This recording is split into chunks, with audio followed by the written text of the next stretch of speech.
this is what's happened now. As the government's run out of hotel spaces and accommodation spaces, they're essentially planting these groups of migrants into areas which have never experienced any of this before. People in the Red Wall and elsewhere are used to being at the coalface of diversity, and you can't think of a better way to destabilize a nation than to parachute in across the country, almost like sleeper cells, groups of young men from culturally incompatible nations with a higher propensity to violence, to crime, to sexual assault, and to embed them into very high trust areas. I mean, it's a recipe for disaster.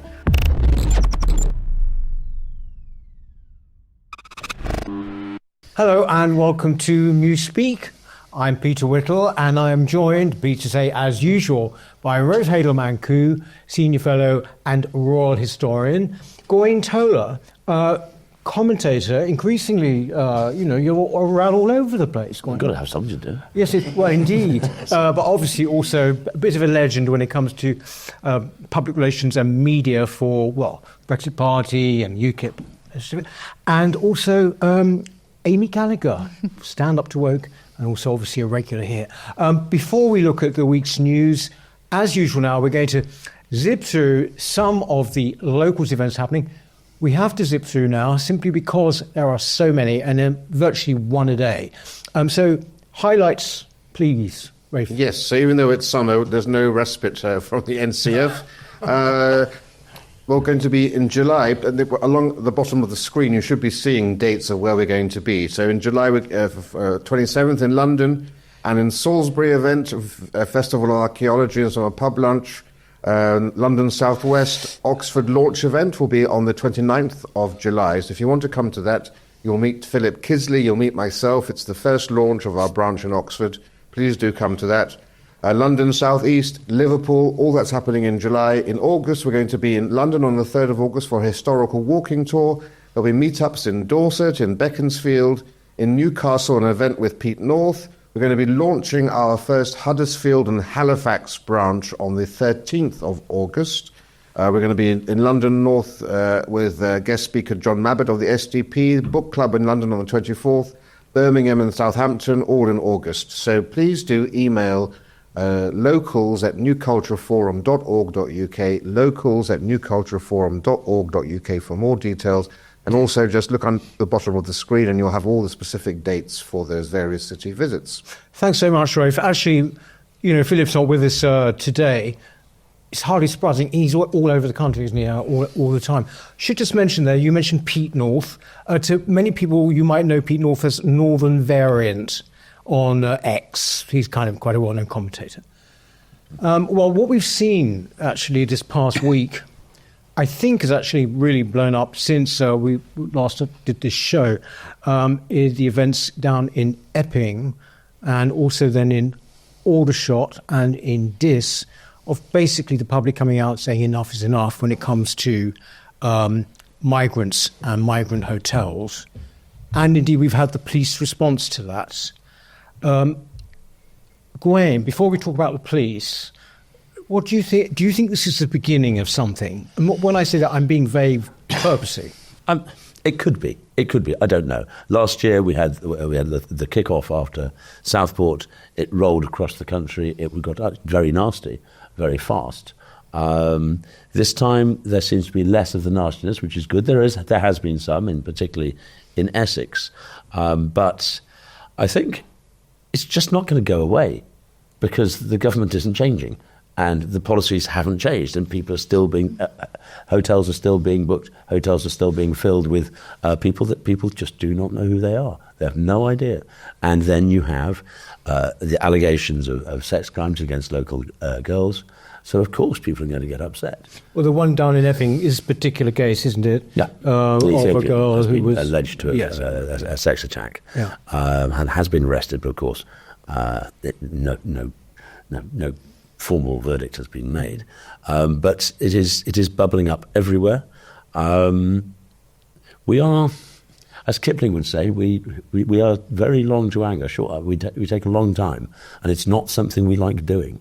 But I think the mood is strong, and if you look, I was on the radio with a journalist from Essex who was talking about, he was being pushed, are they far-right protesters? Are they? And they were really pushing this guy, the local newspaper journalist. He says, well, most of the days that there's a protest there, I see children, I see grandparents, I see families protesting. This isn't a bunch of knuckle-draggers here. This is local people deeply concerned about what's going on in their community.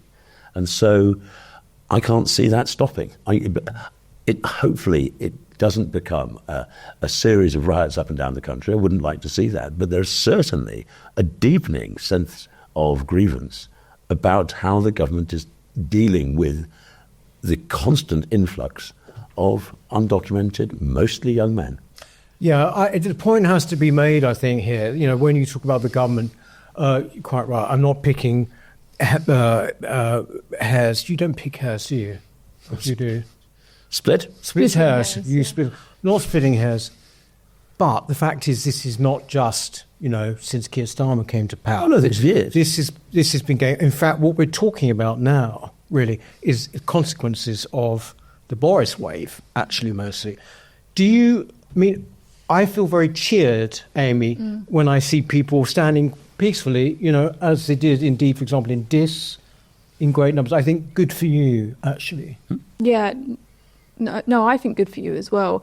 I think it's becoming harder and harder to smear these protesters as far right. I think that's very positive. I mean, the government have tried to do that as much as possible. And you even saw people with protest signs saying, I'm not far right, I'm just worried about my kids, which shows you the impact of Keir Starmer's words, that people that just want to come out and say, you know, this isn't good, we want our school children to walk to school safely, they have to put I'm not far right before they say that. But I think it was very clear that these protests were coming from the community, that they weren't party political, they didn't have any agenda, they weren't associated with any other organisation, they felt very organic, very real. And that is, of course, in comparison with the counter-protests, which were so-called anti-racist protests, which are very coordinated. There are signs of, we've seen them before, we've seen them multiple times, they're backed by trade unions, they're backed by the socialist worker. Of course, they're not smeared as being far left, they never have to justify themselves, and they're you know, encouraged by the police, and you know, they don't face any criticism. But I think those two opposites next to each other, I think people are beginning to see that there is a problem, that genuine people are concerned, and it's becoming harder to smear them as far right when you just see ordinary mums saying that, you know, I'm just worried about my child. And if more and more people do that in the country, I think it will become harder to shut these people down, and I think that is positive. Do you know what? I'm not just saying this to be devil's advocate. Okay. I don't think it will be harder to shut them down. All right. I think that they will absolutely do that. But there's a couple of things. One, Essex County Council is having a meeting about this, and the police have put a cordon around. They basically said a rule saying for the next 24 hours you cannot have a demonstration anywhere near Essex County Hall. And what's interesting is that last year, a Reform candidate, a woman, raised the issue of the migrant hotel at a council meeting, and she was expelled from the meeting. This was last year when she was warning that scenes like we've just had are going to happen. Yeah. And that shows you the environment in which they would rather silence her than address what is a real festering issue. But I'll just give another example. Something happened to me down in Carmarthen on Friday. It's a public meeting, a Reform public meeting, and I was speaking at it. And some hate not hope stand-up to racism types had been shipped in to stand outside with those banners that we're talking about. Hate not hope, I love that. Yes, and that lot. And they were there, and they were shouting various slogans at us, and including one of them, "We hate Farage." Fine. Out of the pub on the other side of the road, some locals came out and shouted back, "We love Farage." Their approach, and they didn't come from local. I asked who was making the noise, and he lived in Pembroke Dock, which is an hour's drive away. They weren't local people. But what was even more interesting is they had a little one of these trolley speakers, and a couple of 16-year-old lads grabbed it and their speaker, ran about 50 yards up the road, turned the speaker on them, and started saying, "Get out of our time, we don't want you here." And basically, this is happening, and this was in Carmarthen. And kids, we hadn't set them up. They just saw it, took action, and responded. The demonstrators left. But this is crucial, because if we are going to hope to have any real chance of changing the atmosphere around this, this has to be locally driven. And So everything that Amy said was correct. These were peaceful people, genuinely concerned about their children and their communities, and they had signs saying, I'm not far right, whatever. But it's the arrival of the far left, of Antifa, it's of rabble-rousers from the right, outsiders coming in and hijacking for their own purposes. And what we heard is many of these families and mothers said, we're not going to go to the next one because of the violence and everything else. And that's the worst possible scenario, because you want to have that sort of, Gandhi, Martin Luther King, peaceful resistance, where the people simply make their voices heard through their peaceful protest. And if they feel deterred and fear being tarred by these brushes, that's only going to essentially enable the media and the government to once more do what they did with the Southport protesters and denigrate and slander everyone as being far right, and even criminals before anyone's even been charged with anything else. But the difference here, of course, is that, unlike in previous situations, Epping Forest is an affluent part of the country. It's a historic hunting ground, it's an area of special scientific interest. House prices there are very high. This is what's happened now. As the government's run out of hotel spaces and accommodation spaces, they're essentially planting these groups of migrants into areas which have never experienced any of this before. People in the Red Wall and elsewhere are used to being at the coalface of diversity, and you can't think of a better way to destabilize a nation than to parachute in across the country, almost like sleeper cells, groups of young men from culturally incompatible nations with a higher propensity to violence, to crime, to sexual assault, and to embed them into very high-trust areas. I mean, it's a recipe for disaster. But as we were discussing before we came on air, what will it take for the British people to finally rise up? Because we were just talking about last week the terrible scandal of the Afghans coming over here in their thousands. That's disappeared off the news. We're not discussing the rape gangs any longer. We had the Manchester Arena bombing. We've had Southport. We've got this story now. What will it take for us to rise up? Whereas, of course, we've seen in Ireland with far less provocation, they've taken to the streets. It seems, as you were saying, it's very hard to get us mobilised. Well, this is why, I've always been, very sort of, ambivalent when it comes to this issue, because I just feel that there are too many people who either don't know or don't care. These are the people we've got to get to. I just want to take, I think you might have meant the same thing, but there's just a slight nuance maybe in what you said there, Rafe. When you talked about an affluent area, Epping, I would actually say, no, that the reason those people got together is because actually, even though they might be quite affluent, they are, all of them, traditional former Londoners. Right, those are the people. It's the white working class who, Essex is the most moved out of the East End and moved towards Essex. They are the most mocked, and no one cares if you mock them. But when you listen to those people, you know that that's actually the background. They've all come from East End or Bermondsey or wherever it is, and they are the people who I put my trust most in. You mentioned there about, these Antifa people. Again, I think, the majority of people don't know what Antifa is. These things are so important. It's up to people like us to make sure. But on this point, there is this other aspect to this, which is that the police were seen to be manipulating the situation by seeming to, kind of protect and indeed accompany into the middle of this, the left-wing protesters. Now, that is downright sinister, is it not? Hello, please excuse this brief interruption, but I'd be really grateful if you could please hit the subscribe button and subscribe to our channel. Our mission is vitally important, and we must grow this channel to ensure that our content reaches the biggest possible audience. The best way to do this is for you to subscribe. It's totally free. And in addition to subscribing, if you're able to donate or join our membership scheme, please click on the link in the description or visit our website, newcultureforum.org.uk. We've got great plans ahead, but we can't do it without your support. From only £4 per month, you'll receive a range of perks and benefits, including exclusive content. Thank you. Yeah, I mean, it goes against everything we've seen from previous riots. If you look at Hare Hill's riots or even Just Stop Oil, they either the police go away and leave them to it, or they help them out. And with the Epping protesters, there were so many police on the scene for the people that were protesting for their children. And these, we hear a lot about community tensions. People say that the reason why the people didn't speak up about the rape gangs was that they were worried about community tensions and clashes and division. And yet the police are happy to bus in, literally, counter-protesters and bring them to the scene of the Epping protesters.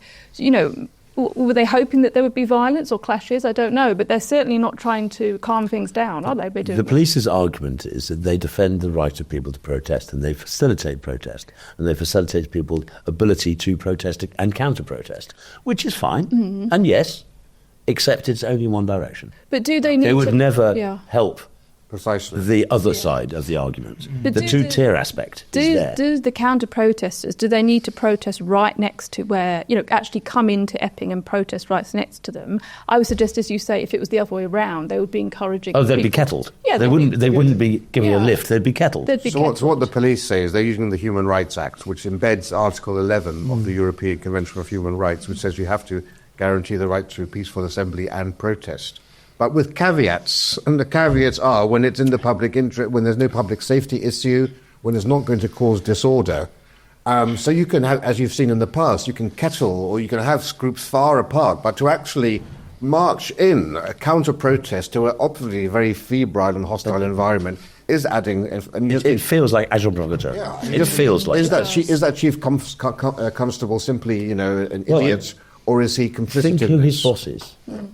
Well, as we The talked Police and about- Crime Commissioner at Essex, Yes. the one who was happy to see Alison Pearson chased down. Oh, yes. This is what you've got in that county. And also, they then denied that they did this until there was Yes, footage that came out showing that they lied, they did. And then there's been calls for this police constable to resign, and he's doubling down. But so it's just a total controversy. But they will do this. I remember when I was in the assembly, I was in front. There was a deputy commissioner, can't remember his name now, and I said, your guys were running away from the Black Lives Matter protesters. And he said, that is an outrageous statement. You should retract, blah, blah, blah. But they were. There was the video. Yeah. You could literally bring it up and say hello, And Hare Hills and lots of other... So they lie, basically. Now, the thing is that on, if you think of, say, like X, or there are some people saying, oh, actually, the whole point of this is to provoke, so that the government can come down harder on people. Yes. Let's kick off a riot, and therefore we can accuse them all of being far right. Yeah. Again, including that 75-year-old and that 7-year-old kid who's there. Right. That's far right. Right. And I think there is something in that. So you don't certainly think feels it's just rabbit hole stuff? I think it's getting hard to believe it's all innocent. It's getting hard to believe. We've seen this ever since this government got in, and a bit before. That the two-tier stuff is real. It just is. And when they make, and it's also we made a mistake, but the mistakes are always in the same direction.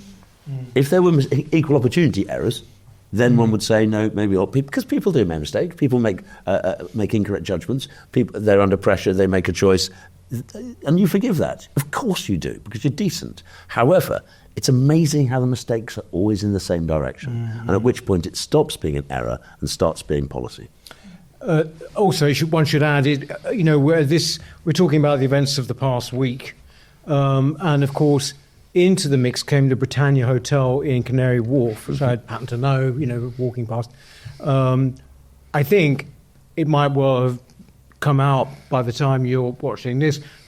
Don't quite know whether these people are there yet or whether anyone's there yet, unless you... Well, from what we understand, people's previous bookings are being cancelled. Yes. No, they've taken it over, but it's going to be used for something or other to do with... Well, the suggestion was it was some of the people who were at the Bell Hotel in Epping are going to be moved there. That was one of the suggestions being made, but I don't know the facts. Right. Interestingly, just to connect to this, Nigel Farage said that, and he was hauled over the coals by some people, as indeed they would do, but he said that London has no idea quite how angry people are out there. I think he used the term civil disobedience or something like that. Civil unrest. Civil unrest, the possibility. To me, that's a complete statement of fact. It's not an incitement. At the same time, Rafe, there was the announcement. I think he said that at the announcement of reforms. Yes, law and order slate policies. What did you make of these? Yes, so reform is quite clearly parking its tanks on what used to be the Conservative Party's ground. The Tories were the party of law and order. As you can see from our lawless society around us, they more than dropped the ball on that. And so the Reform want to be the country's most strident defenders of law and crime for decades. And there's been a huge tranche of policy issues released this week on that front, including increasing the number of prison spaces in this country, both by using Ministry of Defence land to essentially accommodate 12,000 or so low-risk, low-offending, sort of open prison type of convicts, and then also deporting out of this country, I think, 10,000 or so foreign criminals who have foreign citizenship. That's a bit complicated because you have to have agreements with their country. You would think if you're a citizen, you can't be denied entry into your country, but unfortunately that isn't the case. But there are policy levers that can be used. Yeah. You can say, right, if you're not going to take them back, then we're going to take action. Sorry. We're going to take it. We'd have to agree to take some of theirs as well. But quite frankly, I suspect there are very few people from the Congo who are British, in prison in the Congo who are British, but you have to have that.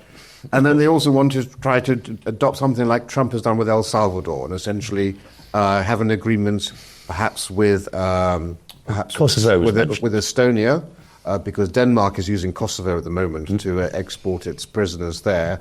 That's quite costly as well, but I'm sure in the long term it makes economic sense to do so. So that's around 20 or 30,000 more spaces would then be freed up in order to ensure that every crime is investigated. Every time a phone is stolen, it can be tracked with GPS. You can finally put people into prison. You imagine this, that you can steal up to £200 in a shop and not be arrested or charged with it. This is and this is all back to the old Mayor Giuliani of New York's broken window concept. The more you get this low level, the fare dodgers or the shoplifters not paying your bill in a restaurant, as long as you let that happen, a feeling of crime exists in this country. So I think those are all very, very strong policies. 30,000 more police on the ground as well, and also importantly, as we've said and as I've said on this channel many times, ensuring that the policemen who are on the beat, who are on the front line, are physically up to the job. That means whether you're male or female, being physically strong enough to apprehend an individual. More robust. And we've seen too many examples of two small women or a small woman and someone who looks like me trying to came in at the wrong time. Trying to actually apprehend some of these people on the streets, and some young chap just basically swats them away. So I think these are all common sense policies. None of this would have been unusual for the 1980s or 1990s Tory party to come out with, and yet it's being treated as if it's somehow beyond the pale. Or even people like David Blunkett. Yes, Blunkett. The Labour Party used to care about this sort of stuff. They really did. Blunkett was an excellent Home Secretary. So it's not just right of centre. It's small c Conservative. The problem is, though, that you're talking about the politicians. Half of this thing, seems to me, comes from the nature of the judiciary now, which is solidly left. I mean, don't you think, Amy, for example, that actually what you've got to do is clear out the whole system of these people? That's before you do anything else. They basically don't want to punish. That is the view. Punishment is wrong. That's the liberal view. Yeah, I have no idea how you go about cleaning them out, though. I mean, you get they're going to face this. Reform are going to face. Yeah, you're going to have to leave the ECHR. I mean, it's all the human rights laws, isn't it, which they're bound by. But then that the judges lean that way anyway, so they're happy to take the most kind of open interpretation of those laws. I mean, I don't know how they begin to do that. As you just intimated, first the ECHR.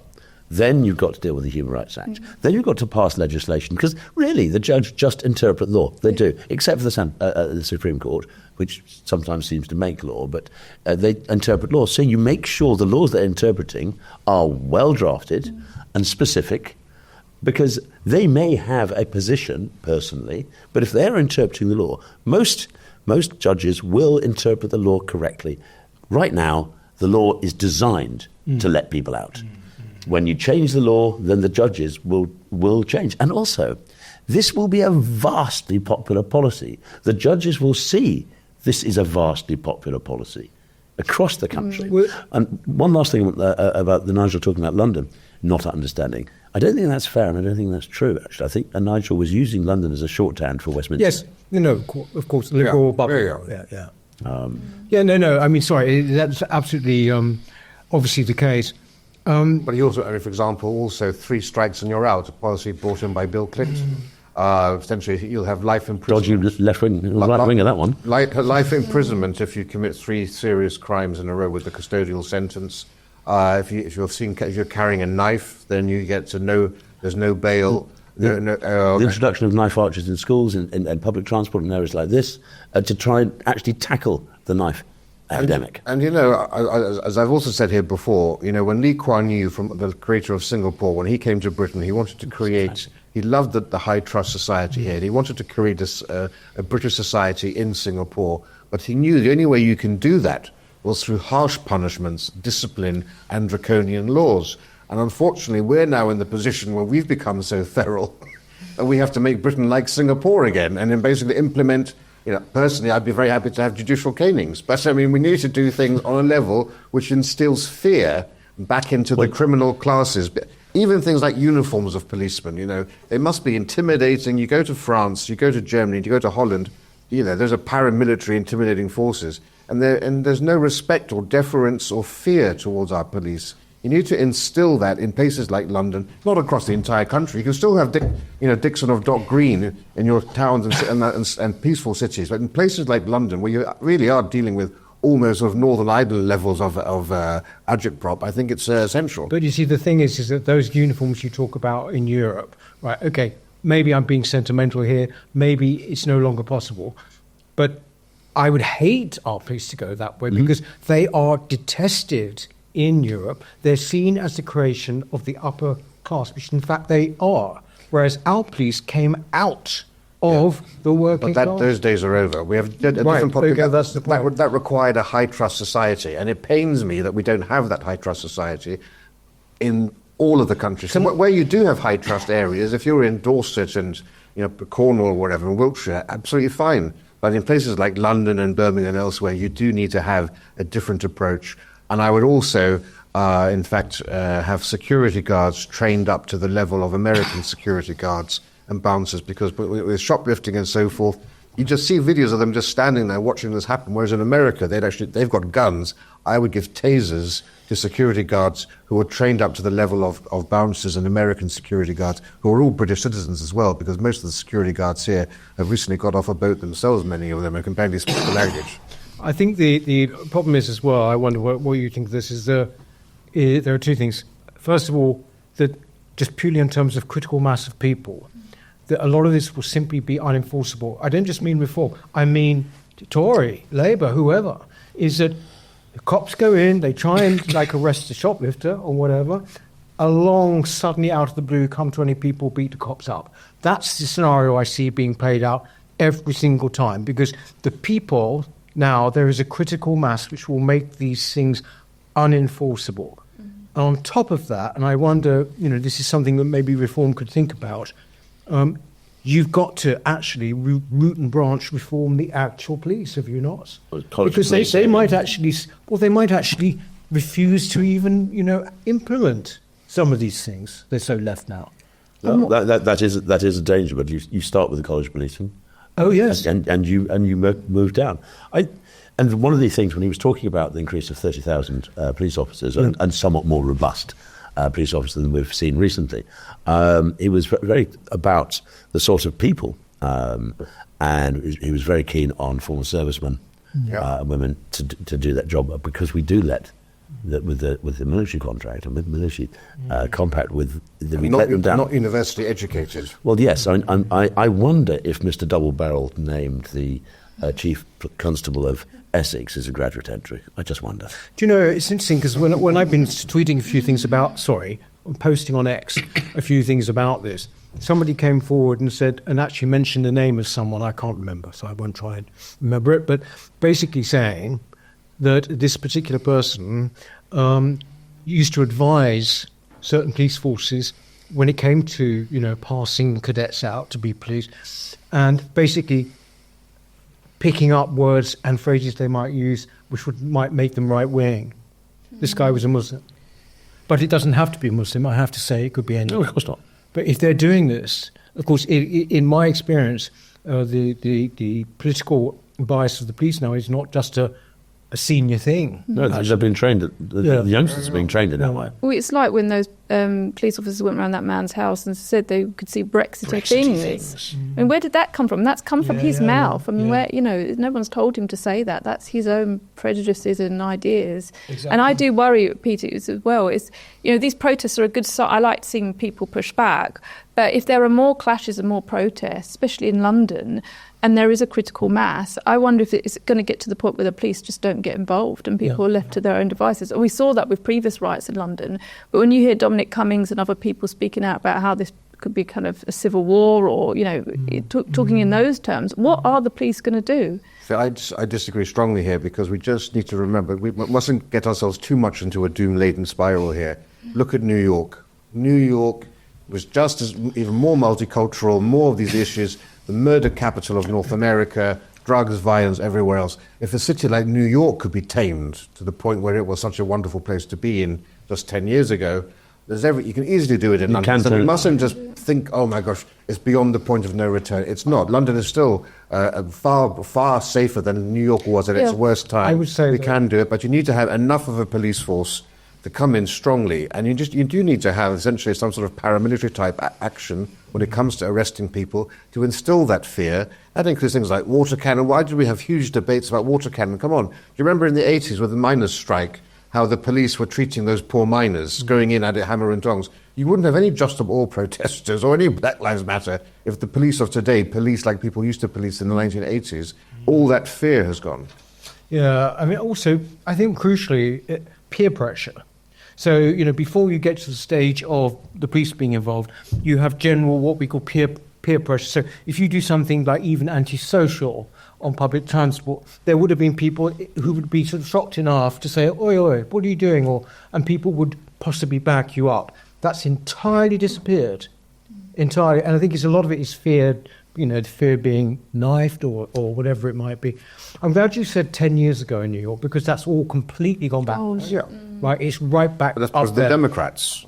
Well, that's because of the defunding the people. But also, I would say the difference between London and New York is that the type of mass immigration into London is completely different to that in New York. But there's a difference. The amount of violence in New York is different. So, yes, in terms of things like you could say sexual assault and rape gangs is very different. But when it comes to violent crime and drug abuse and all that sort of thing, New York is still heads and shoulders above or below, however you want to say it, where London is. We mentioned earlier that actually, of course, the Tory party used to be the party of law and order to the point that became law and order. Do you remember when at conference it became the name of someone? We're going to meet who's law and order. They were known as hang 'em, flog 'em, weren't they? String the people up. That's the only language they understand. Now this is Kemi Badenoch. She has just had, right? Kemi Badenoch, by the way, is the Conservative Party leader. No, you may laugh. A lot of people don't know. A lot of people don't know. I mean, we might know who she is, but they don't. So basically, Amy, is this going to sort of frighten the horses, this reshuffle? Oh God, no! What? I didn't know any of the names in the reshuffle, apart from James Cleverly, apart from James Cleverly, who's kind of centrist, wishy-washy. I don't really know what he stands for. I mean, he's very pro the Boris wave, as far as I understand it. But it was very lacklustre, wasn't it? And it doesn't show that she's understand it. I mean, a lot of people now, there seems to be a general consensus that Kemi is on the way out. That actually people feel that she's not doing very well, and that come November people want to get her out. She needs to up her game, and this reshuffle doesn't show that she's. So, was they thinking Francis Maud? Yeah, the ghost of Francis Maud has been brought back. Extraordinary decision. I mean, yeah, okay, Francis Maud, whoever. Yeah, but I still think Kemi herself is very hidden. I mean, you're joking, people don't know who she are, but she hasn't done very much for people to know who she is. Yeah. She keeps, when I see her interviewed, she keeps making appeals to kind of technocracy or intellectualism, like she needs time to work out what the data says and she wants to consult with experts before she gives her opinion, or she wants to wait a bit and to draft policies and know what the policies are before she announces them. But to me, it very much, okay, you can go along with that to an extent, but I don't think it matches the mood of the country, because people feel a real sense of urgency now. She is the main kind of the main opposition. Officially, she's not unofficially. No, but she is, in PMQs and things. And, it feels to me a bit now like, okay, I understand you want to be a serious politician and you don't want to speak too soon. I agree with all of that. Don't come out with silly things. But also, you can't just hide. She does have to come out and say, strong and people now, I think, really need someone that speaks strongly and speaks to the mood of the country, especially when they're feeling really trodden on by Keir Starmer, and that any expression of concern about immigration, they could be labelled as far right. She really needs to come out strongly and talk to those issues that people care about. But she's just been very, I don't know, she's made a few gaffes. She just feels to me a bit of a letdown. I don't know. I mean, of course, I guess people would point to Robert Jenrick as someone to replace her, but I wonder if the Tory party would go in that direction. I think the Tory party is just suffering from a kind of identity crisis, really, and they don't know which way to turn. I think they're thinking if Reform are going to take the right, then what's the point of them leaning more to the right, because those people would vote Reform anyway. And they lost a lot of votes to the Lib Dems as well. Yes, as well. So are they pitching for the former Tory who's voted Lib Dem because they've given up on the right? I think that is possible. Possible, and maybe she's calculating that people will hate Labour so much that some people who are kind of moderate centrists would then come over to the Tories. Oh, it's very thin gruel, though, isn't it? Yeah, it's thin gruel. There was another announcement this week that they've lost 8,000 members since she yes, I saw became leader, and I think I'd love to see an audit of that. Yeah. But the only reason it's not more, I know a fair fist of people who have joined Reform and have retained their Tory party membership in order to vote in the next leadership election. So I don't know how many of they're now Reformers, but they're still on the Tory books. There are. But I know a fair few myself, so there must be lots of them. But just remember, of all those people who didn't vote in the last election, only around a quarter who would have voted Tory went to the Lib Dems. 3/4 went to the Reform Party. Mm-hmm. So if they really wanted to make a game changer, they would have brought on board people like, in this reshuffle, people like Nick Timothy, Neil O'Brien should have been given a bit of role, Danny Kruger as well, instead of which you got Henry Newman became the new Chief of Staff. Henry Newman was best friends with Carrie Antoinette. The chatty rat. And he was the one who embedded the Tories to Stonewall, and that's now the Chief of Staff to Kemi Badenoch. And of course, bringing in cleverly, I mean, this is a man who's absolutely seeped through with 14 years of failure, absolutely defended and championed the Boris wave of all of the mass immigration we've had in recent years, opened up the Chagos dossier with Boris, he started all of that, wanted to give soldiers homes to Afghans. I mean, this chap never saw immigration as an issue until the last 2 or 3 years. Before that was very gung-ho about immigration.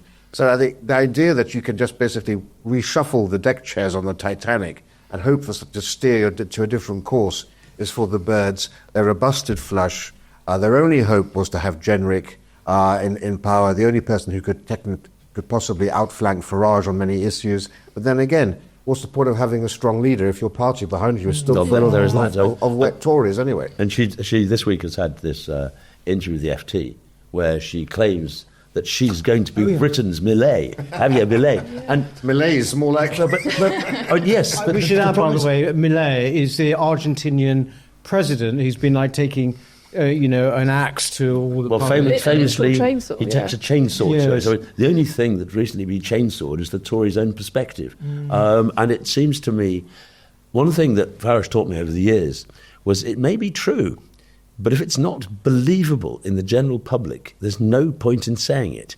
She may think she is going to take a chainsaw to government spending, but nobody out there will believe a word she says. Well, and so therefore it makes her look deluded rather than serious. But also just the emphasis is wrong. I mean, that's not going to get people kind of on the streets. Yes, less public space. Of course, we know it's a massive problem, but it sort of is still, it's here. Do you know what I mean? And what we've been talking about today, for example, is right here. Well, I would say, actually, the state of the economy is so perilous right now that it absolutely needs to have, and bizarrely, despite everything that's happened, the Tories still have more trust. It's one of the few issues where the public trusts the Tories more on the economy than either Labour or Reform. But the idea that, and so it does need a Javier Milei to come over and deal with the public deficit here and spending, pensions, benefits, everything. We're talking disability and all the rest of it. But remarkably, she said at the party conference 2 years ago, she said that she had given a speech on cutting, and she said, I think I influenced Javier Milei. I thought, really? He's never heard of you, my dear. And the thing is, English. The thing is, he is a serious economist. Yeah, exactly. He knows his stuff. He's not. Kemi's been quite good on the cultural stuff. Let's not knock her left, right, and centre. There's some things. Well, she's been quite good on a number of things. What a woman is, stuff of that sort. She has actually been something you can say quite a good thing. However, she is not an economist, and the idea that she has the grasp of what that Milei has that grasp, I think is preposterous, and it sounds preposterous.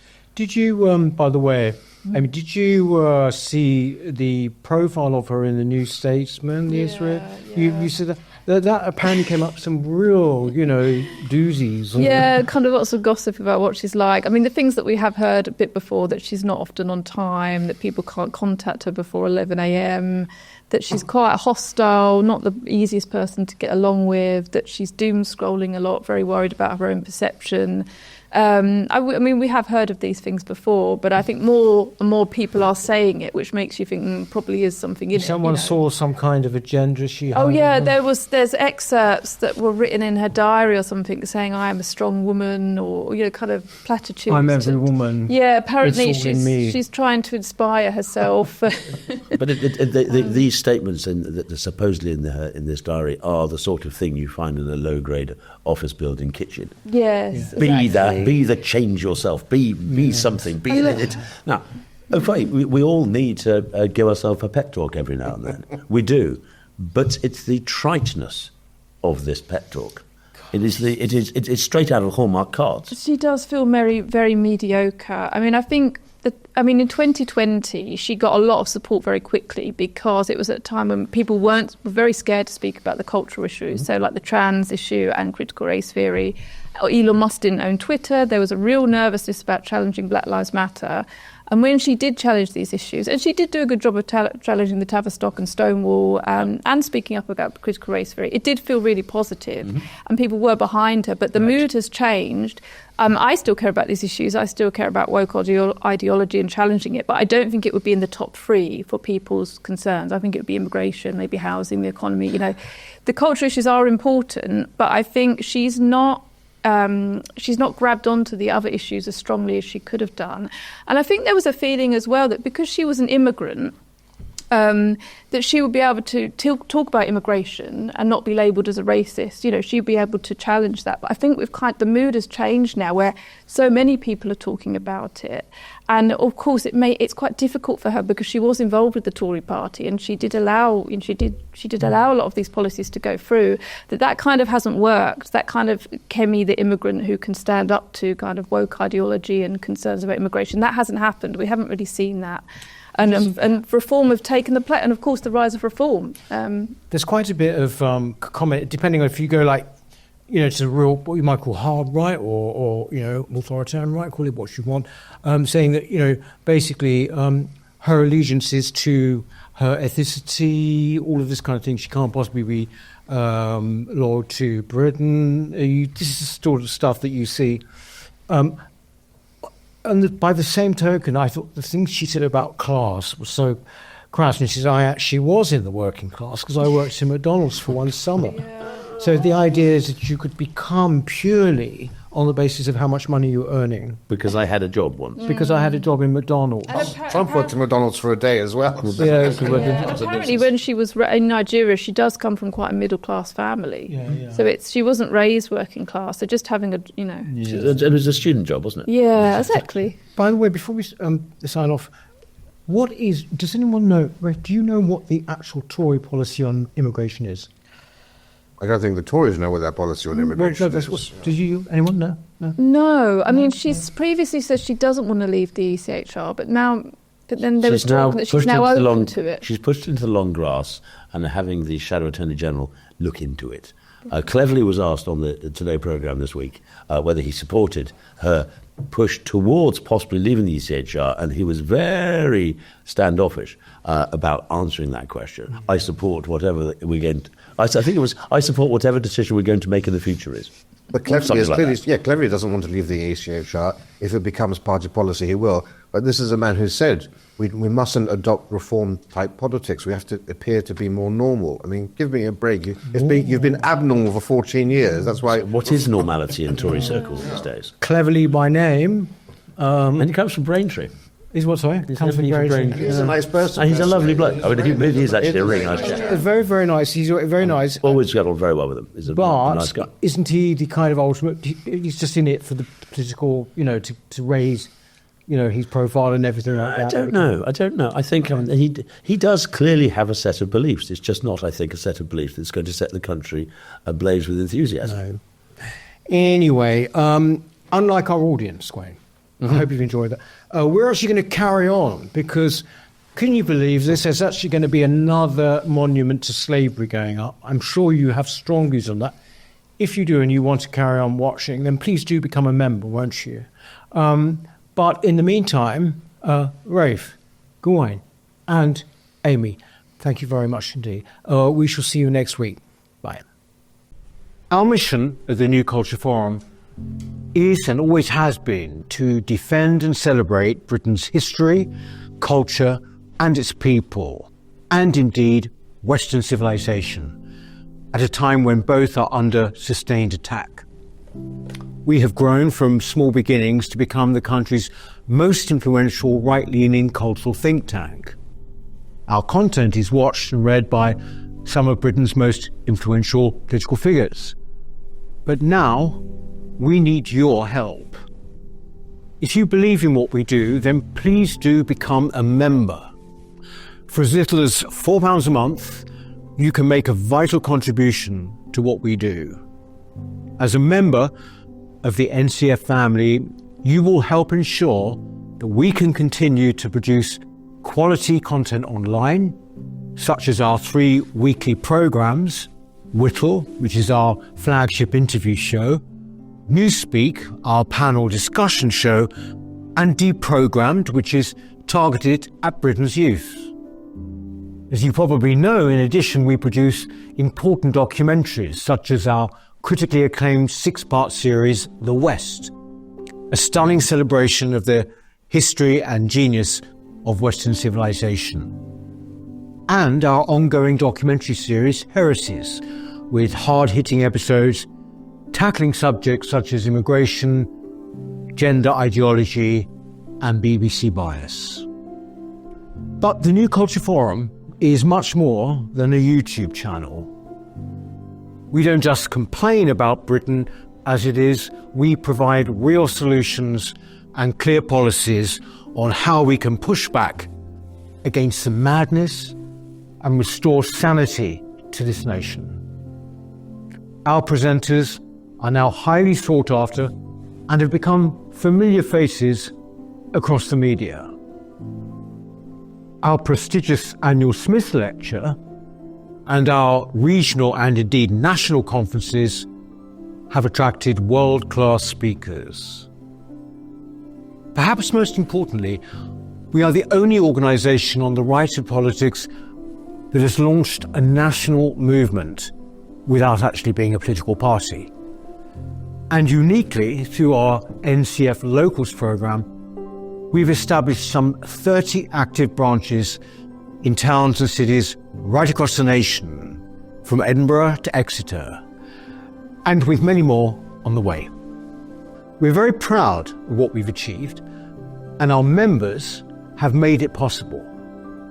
In return, our members receive access to exclusive content, invitations to private events, free or discounted tickets to our conferences and lectures, free copies of our books, and much more. I very much hope that you'll join us too by clicking the link in the description or going to our website, newcultureforum.org.uk. Now is the time that we need your help. Thank you.